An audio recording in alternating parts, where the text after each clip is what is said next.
சில பேர் சினிமா புகழோடு வந்திருக்கிறாங்க, ஹீரோ என்கிற அந்த வேஷத்தோட வந்திருக்கிறாங்க. நாம எச்சரிக்கையா இருக்கணும். எல்லாம் என்ன சொல்றாங்கன்னா, இந்த எஸ்சி சமுதாயத்தை சார்ந்த இளைஞர்கள்லாம் அப்படியே சினிமாவுக்கு பின்னால போயிருவாங்க, சினிமா ஹீரோவுக்கு பின்னால போயிருவாங்க. தலித்துகளை இந்துக்கள் தானே. இதே பிஜேபி காரன் தலித்துகள் தெருக்கு தேர் வரணும்னு போராடி இருக்கிறானா? மேல் பாதியில கோயிலை திறக்கணும்னு போராடி இருக்கிறானா?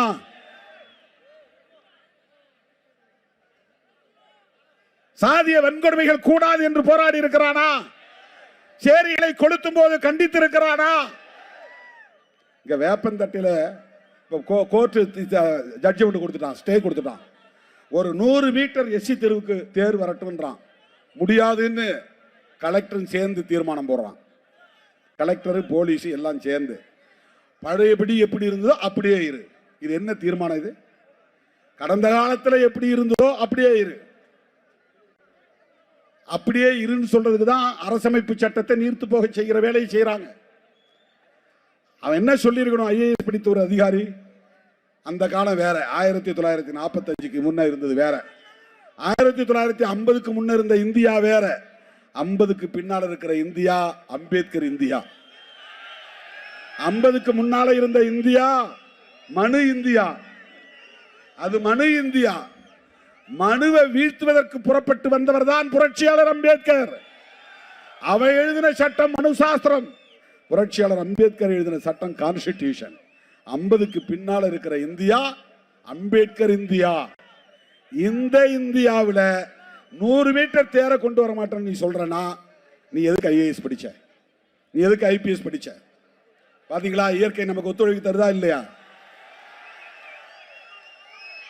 போயிருச்சு. நீங்க டிவைடர்ல ஏறினதுனால தான் லைட் எல்லாம் கட் பண்ணிட்டாங்க. இல்லைன்னா லைட் நமக்கு வந்திருக்கும், வெளிச்சம் நல்லா இருந்திருக்கும். தோழர்களே, இப்படி தலித்துகள் இந்துக்களாக இருந்தாலும் கூட தலித்துகளின் உரிமைகளுக்காக போராடாதவர்கள் தான் பிஜேபி காரர்கள். அந்த பிஜேபியினுடைய செயல் திட்டத்தை நடைமுறைப்படுத்துறதுக்கு பல பேர் பல வேஷம் போடுறாங்க. பல பேர் பல வேஷம் போடுறாங்க. சில பேர் சினிமா புகழோடு வந்திருக்கிறாங்க, ஹீரோ என்கிற அந்த வேஷத்தோட வந்திருக்கிறாங்க. நாம எச்சரிக்கையா இருக்கணும். எல்லாம் என்ன சொல்றாங்கன்னா, இந்த எஸ்சி சமுதாயத்தை சார்ந்த இளைஞர்கள்லாம் அப்படியே சினிமாவுக்கு பின்னால போயிருவாங்க, சினிமா ஹீரோவுக்கு பின்னால போயிருவாங்க. நடக்குமா? ஏமாறுவீர்களா?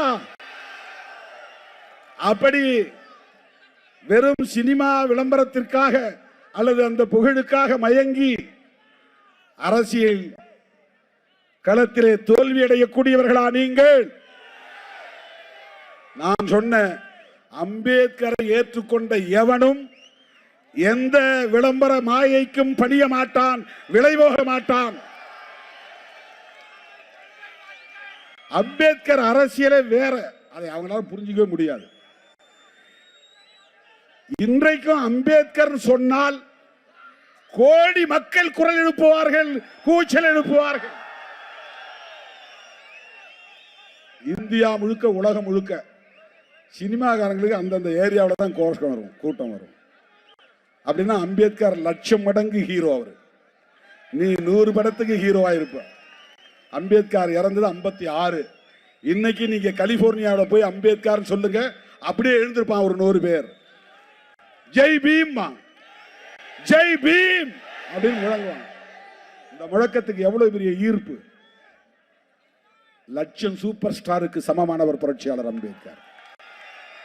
சூப்பர் ஸ்டார்னா தமிழ்நாட்டுக்குள்ள, சுப்ரீம் ஸ்டார் தமிழ்நாட்டுக்குள்ள, அல்டிமேட் ஸ்டார் தமிழ்நாட்டுக்குள்ள, நம்ம பவர் ஸ்டார் தமிழ்நாட்டுக்குள்ளதான். அம்பேத்கர் அதையெல்லாம் தாண்டிய ஸ்டார், அதுக்கு பேரே கிடையாது. அந்த அம்பேத்கரை தலைவராக ஏற்றுக்கொண்ட எம் உயிரின் உயிரான விடுதலை சிறுத்தைகள் ஒரு ஓட்டு சிதறாது.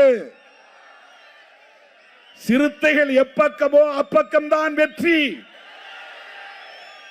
சிறுத்தைகள் எப்பக்கமோ அப்பக்கம்தான் ஆட்சி. அதை தீர்மானிக்கக்கூடிய வல்லமை படைத்தவர்கள் விடுதலை சிறுத்தைகள். இதை நான் ஆணவத்தோடு சொல்லவில்லை, அகந்தையோடு சொல்லவில்லை. அரசியல் பேரத்திற்காக முன்னோட்டமாக சொல்லவில்லை, யதார்த்தத்தை சொல்லுகிறேன். அருமை தோழர்களே, அப்படிப்பட்ட இந்த இயக்கம் இன்றைக்கு தேர்தலை பற்றி கவலைப்படாமல் தேசத்தை பற்றி கவலைப்படுகிறது. அதுதான் இந்த பேரணி, அதற்கான சாட்சி தான் இந்த பேரணி.